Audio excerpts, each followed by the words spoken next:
യാത്രകൾ എപ്പോഴും എനിക്കൊരു ലഹരിയാണ്. പക്ഷേ ചില യാത്രകൾ ലക്ഷ്യസ്ഥാനത്തേക്കാൾ ഉപരി നമ്മൾ താണ്ടുന്ന ആ പാതകൾ കൊണ്ട് മനസ്സിൽ മായാതങ്ങനെ നിൽക്കും. എത്രയോ തവണ കടന്നുപോയ വഴികളാണ്. പക്ഷേ ഇന്ന് ഞാൻ പോകുന്നത് തമിഴ്നാട്ടിലെ ഏറ്റവും മനോഹരമായ കാഴ്ചകളിലൊന്നായ കോടനാട് വ്യൂ പോയിന്റിലേക്കാണ്. അട്ടപ്പാടിയിലെ ഉൾവനങ്ങളിലൂടെ ആനക്കട്ടിയിലെ കാട്ടുപുഴ മുറിച്ചു കടന്ന് വന്യത നിറഞ്ഞ വനപാതകളിലൂടെ ഒരു സാഹസിക യാത്രയാണ്. ബൈക്ക് റൈഡിങ്ങിനെ പ്രണയിക്കുന്നവർക്കും പ്രകൃതിയെ സ്നേഹിക്കുന്നവർക്കും വേണ്ടിയുള്ള ഒരു കംപ്ലീറ്റ് പാക്കേജാണിത്. നമുക്ക് തുടങ്ങിയാലോ?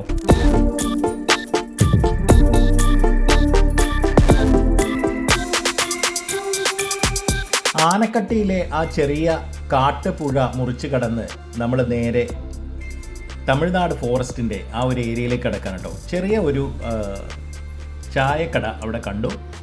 നമ്മളവിടെ നിന്ന് രാവിലത്തെ ബ്രേക്ക്ഫാസ്റ്റ് അങ്ങ് കഴിച്ചു.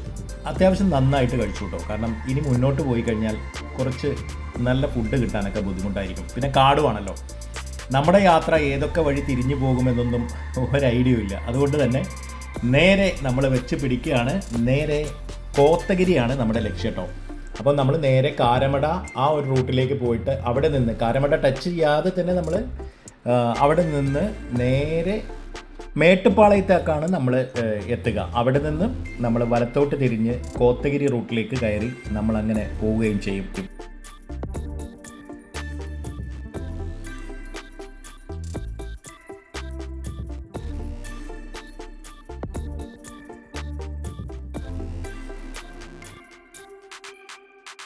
ഏതായാലും ആ പുഴയിൽ കാര്യമായി വെള്ളമില്ലാതിരുന്നത് കൊണ്ട് പെട്ടെന്ന് തന്നെ നമുക്ക് മുന്നോട്ട് പോരാനായി കഴിഞ്ഞു. പലരും ഈ ഒരു വനപാത തന്നെയാണ് ഇപ്പോൾ ഉപയോഗിക്കുന്നത്. കാരണം മുള്ളി ചെക്ക് പോസ്റ്റ് വഴിയുള്ള ആ ഒരു വഴി അടഞ്ഞു കിടക്കുന്നത് കൊണ്ട് തന്നെ. കാരമട പിന്നിട്ട് മേട്ടുപ്പാളയം ടൗണിലെത്തി അവിടെ നിന്ന് വലത്തോട്ട് തിരിഞ്ഞ് നമ്മൾ കോത്തഗിരിയിലേക്കുള്ള മല കയറുകയാണ് കേട്ടോ. ക്ഷീണം മാറ്റാൻ ആകാശം നീലനിറം പൂശി നിൽക്കുന്നത് കാണാം. ഹെയർപിൻ വളവുകൾ ഒന്നൊന്നായി പിന്നിടുമ്പോൾ താഴെ സമതലങ്ങൾ ഒരു മാപ്പ് പോലെ തെളിഞ്ഞു വരുന്നതും കാണുന്നുണ്ട്. റോഡിൻ്റെ ഇരുവശവും പച്ചപ്പണിഞ്ഞ തേയിലത്തോട്ടങ്ങളിലേക്കൊക്കെയുള്ള കാഴ്ചകളിലേക്ക് നമ്മൾ എത്തിക്കൊണ്ടിരിക്കുന്നതേ ഉള്ളൂ. ഓരോ കിലോമീറ്റർ കഴിയുമ്പോഴും താപനില കുറഞ്ഞു വരുന്നത് നമുക്ക് കൃത്യമായിട്ട് അനുഭവവേദ്യമാകും.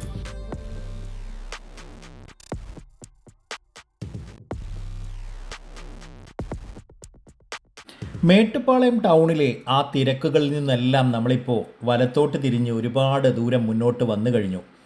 ഇവിടെ മറ്റൊരു ലോകമാണ്. പച്ചപ്പിൻ്റെ ഒരു വലിയ കവാടം നമുക്ക് മുന്നിൽ തുറക്കുകയാണ്. വണ്ടിക്ക് കുറച്ച് സ്പീഡ് കൂട്ടാം. കാരണം മുന്നിലുള്ളത് കോത്തഗിരിയുടെ പ്രശസ്തമായ ഹെയർപിൻ വളവുകളാണ്. ടൗണിലെ ചൂട് മെല്ലെ കുറഞ്ഞു തുടങ്ങുകയാണ്.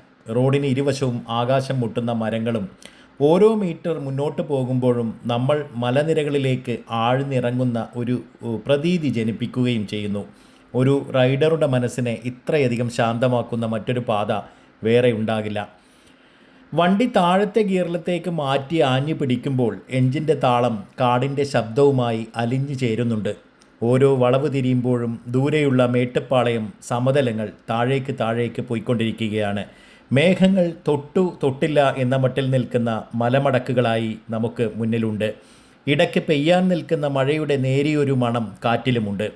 ഈ ചുരം റോഡുകളുടെ പ്രത്യേകത ഇവിടെ തിരക്ക് കുറവാണെന്നതാണ്. അതുകൊണ്ട് തന്നെ വണ്ടിയുടെ എഞ്ചിൻ നോട്ട് ആസ്വദിച്ചും പ്രകൃതിയെ തൊട്ടറിഞ്ഞും നമുക്ക് മുന്നോട്ടങ്ങനെ പോകാം അല്ലേ.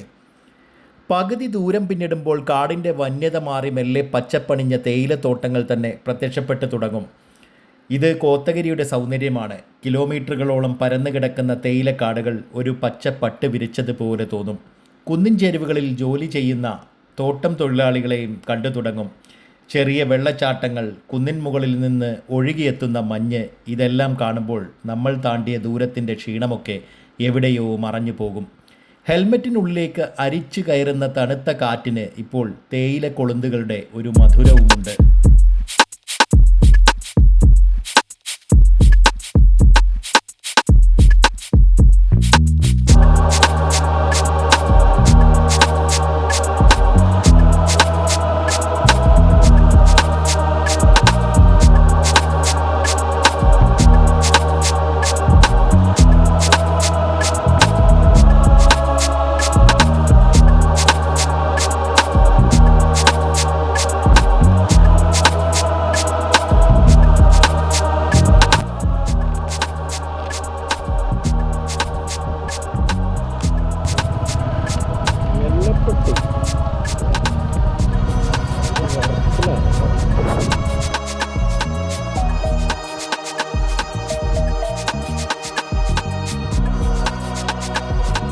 നമ്മളിതാ ഏകദേശം മലമുകളിലെത്തിയിരിക്കുന്നു.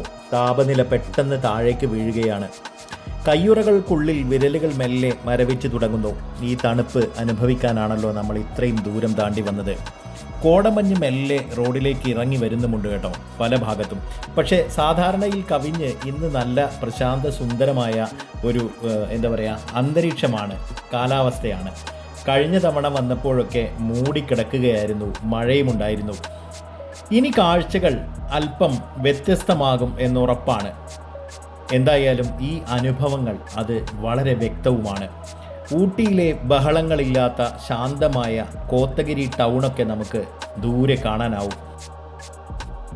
കോടനാട് വ്യൂ പോയിന്റിലേക്കുള്ള ഈ യാത്രയിലെ ഏറ്റവും മനോഹരമായ നിമിഷങ്ങൾ ഇവയാണ്. ഈ ചുരം പാത അവസാനിക്കുമ്പോൾ നമുക്ക് ലഭിക്കുന്നത് പുതിയ ഒരു ഉന്മേഷമാണ്.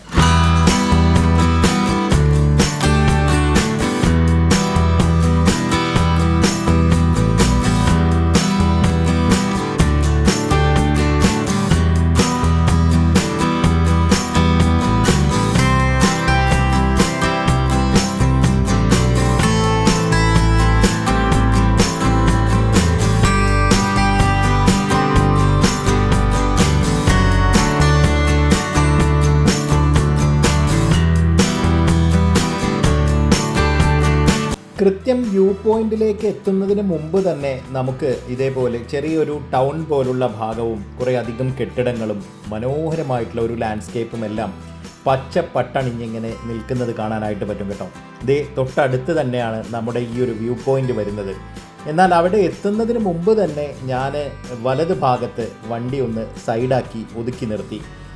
ദേ താഴോട്ട് നോക്കുമ്പോൾ നമുക്ക് വ്യൂ പോയിന്റിൽ പോയാൽ കാണാവുന്ന കാര്യങ്ങളെല്ലാം തന്നെ അല്പം കുറഞ്ഞ വലുപ്പത്തിലാണെങ്കിലും ഇവിടെ നിന്ന് കാണാനാവും. പിന്നെ അതേപോലെ ആ പച്ചപ്പിൻ്റെ, ശരിക്കും പറഞ്ഞാൽ പച്ചപ്പെന്ന് പറയുന്നത് നമ്മളെ എപ്പോഴും ഇങ്ങനെ വല്ലാത്തൊരു സന്തോഷം നൽകുന്ന ഒരു അനുഭവമല്ലേ. അപ്പോൾ ആ കാഴ്ചകളൊക്കെ ഇവിടെ നിന്ന് തന്നെ കണ്ട് ഞാൻ വ്യൂ പോയിന്റിലേക്ക് പോകാമെന്നാണ് കരുതുന്നത്. അപ്പം അവിടെ നിന്ന് വലിയ പർവ്വത നിരകളും അതിനും താഴെ മോയാർ നദിയും ഒക്കെ കാണുന്നുണ്ട് കേട്ടോ. പക്ഷേ ക്യാമറ കണ്ണുകളിലൂടെ അത് കാഴ്ചകൾ നിങ്ങളിലേക്ക് എത്തിക്കുക എന്നുള്ളത് കുറച്ച് ബുദ്ധിമുട്ടുള്ള കാര്യം തന്നെയാണ്. എന്തായാലും ഈ ഭാഗത്തേക്കൊരു ട്രിപ്പ് വരുന്നുണ്ടെങ്കിൽ, അതും ഒരു ബൈക്ക് ട്രിപ്പ് ആണെങ്കിൽ, നിങ്ങൾക്ക് ഏത് കാലത്തും, മഴക്കാലത്താണെങ്കിലും അതേപോലെ വേനൽക്കാലത്താണെങ്കിലും ഒക്കെ വല്ലാത്ത വ്യത്യസ്തമായ കാഴ്ചകൾ നൽകുന്ന ഒരു അനുഭവം തന്നെയായിരിക്കും. എന്തായാലും ഇവിടെ ചെറിയൊരു ടിക്കറ്റ് കൗണ്ടർ ഉണ്ട് കേട്ടോ. അപ്പോൾ ഈ ഒരു ടിക്കറ്റ് കൗണ്ടറിൽ നിന്ന് 40 രൂപയുടെ ടിക്കറ്റും 20 രൂപ പാർക്കിംഗ് ഫീ അടക്കം ഉള്ള ഒരു സംഗതി നമ്മൾ എടുക്കേണ്ടതുണ്ട്. ആ ഒരു ടിക്കറ്റ് എടുത്തതിന് ശേഷം നമുക്ക് മുന്നോട്ട് പോകാനാവും. ഇവിടെ വലിയ തിരക്കെന്ന് പറയാനില്ല, ആളുകൾ വരുന്നു പോകുന്നു, അത്രയേ ഉള്ളൂ. കാര്യമായി വലിയ തിരക്കൊന്നും വീക്ക് ഡേയ്സുകളിൽ അനുഭവപ്പെടുന്നില്ല എന്നുള്ളതാണ് യാഥാർത്ഥ്യം. അപ്പോൾ ടിക്കറ്റ് എടുക്കാനായി എൻ്റെ കയ്യിൽ 500-ൻ്റെ നോട്ടാണ് ഉണ്ടായിരുന്നത്. അത് കൊടുത്തപ്പോൾ ചില്ലറ ഒരു ചെറിയ ഇഷ്യൂ ആയിട്ട് തോന്നി. എന്തായാലും അവിടെ റേഞ്ചിൻ്റെ, ഈ BSNL റേഞ്ച് ഇഷ്യൂ ഉള്ളത് കൊണ്ട് ക്യാഷ് തന്നെ കൊടുത്ത് ടിക്കറ്റ് എടുത്ത് ഞാൻ പാർക്കിംഗ് ഏരിയ ലക്ഷ്യമാക്കി മുന്നോട്ട് പോയി.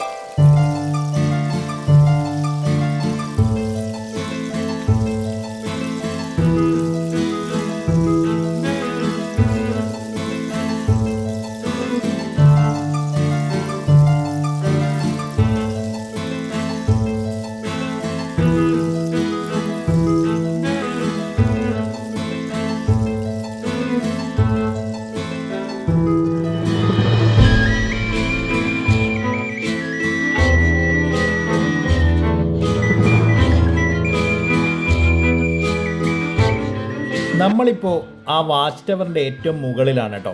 ഇവിടെ നിന്ന് നോക്കിയാൽ കാണുന്ന കാഴ്ച സുഹൃത്തുക്കളെ, അത് വിവരിക്കാൻ വാക്കുകൾ മതിയാകില്ല. എന്തൊരു ഭംഗിയാണല്ലേ.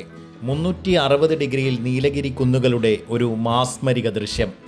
നമ്മുടെ കണ്ണെത്താ ദൂരത്തോളം പച്ചപ്പിൻ്റെ ഒരു കടൽ ഇളകി മറിയുന്നത് പോലെ തോന്നും. ദൂരെ ആകാശം മുട്ടി നിൽക്കുന്ന രംഗസ്വാമി പീക്ക്. എത്ര ഉയരത്തിലാണ് നമ്മളെന്ന് അപ്പോഴാണ് ബോധ്യപ്പെടുക. മേഘങ്ങൾ നമ്മുടെ തോളോട് ചേർന്ന് ഒഴുകി നീങ്ങുന്നത് പോലെ തോന്നാം. ശരിക്കും പറഞ്ഞാൽ ഒരു സ്വർഗരാജ്യത്തെത്തിയ പ്രതീതി. കണ്ണെത്താ ദൂരത്ത് വെള്ളിനൂൽ പോലെ ഒഴുകുന്ന മോയാർ നദിയും കാണാം. അത് ചെന്നു ചേരുന്നത് ഭവാനി സാഗർ ഡാമിലേക്കാണ്.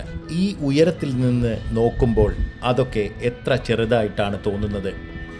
കിലോമീറ്ററുകൾ ദൂരെയാണെങ്കിലും അവിടുത്തെ കാടും പുഴയും എല്ലാം ഈ തെളിഞ്ഞ ആകാശത്തിന് കീഴിൽ വ്യക്തമായി കാണാം. മൈസൂർ പ്ലാറ്റോയുടെ ഭാഗങ്ങളും സത്യമംഗലം കാടുകളുടെ അറ്റവും ഇവിടെ നിന്ന് നോക്കിയാൽ തെളിഞ്ഞു കാണാമെന്ന് പറയപ്പെടുന്നു. ആ കാടിനുള്ളിൽ എവിടേക്കെയോ വന്യമൃഗങ്ങൾ സ്വതന്ത്രമായി വിഹരിക്കുന്നുണ്ടാകാം. പ്രകൃതിയുടെ ആ ഒരു വന്യതയും ശാന്തതയും ഒരേ സമയം ഇവിടെ നമുക്ക് അനുഭവിക്കാനാവും. ഈ വാച്ച് ടവറിൽ ഇങ്ങനെ എത്ര നേരം വേണമെങ്കിലും കാഴ്ചകൾ കണ്ടു നിൽക്കാം കേട്ടോ. താഴെ നിന്ന് വീശുന്ന കാറ്റിനൊരു പ്രത്യേക താളമുണ്ടല്ലോ. തിരക്കുകളില്ല, ബഹളങ്ങളുമില്ല. കാറ്റിൻ്റെ മർമ്മരവും പക്ഷികളുടെ ശബ്ദവും മാത്രം. ജീവിതത്തിലെ എല്ലാ ടെൻഷനുകളും ഈ മലമുകളിൽ വെച്ച് മറന്നു പോകും. ഒരു റൈഡർ എന്ന നിലയിൽ ഇത്രയും ദൂരം വണ്ടി ഓടിച്ചു വന്നതിൻ്റെ എല്ലാ ക്ഷീണവും ഈ ഒരൊറ്റ കാഴ്ചയിൽ അലിഞ്ഞില്ലാതാവുകയാണ്. കോടനാടേ, നീ ശരിക്കും ഒരു അത്ഭുതം തന്നെയാണ്. വല്ലാത്ത കാഴ്ചകൾ, അനുഭവങ്ങൾ. മറ്റൊരു വീഡിയോയിൽ വീണ്ടും കാണാം. Good bye.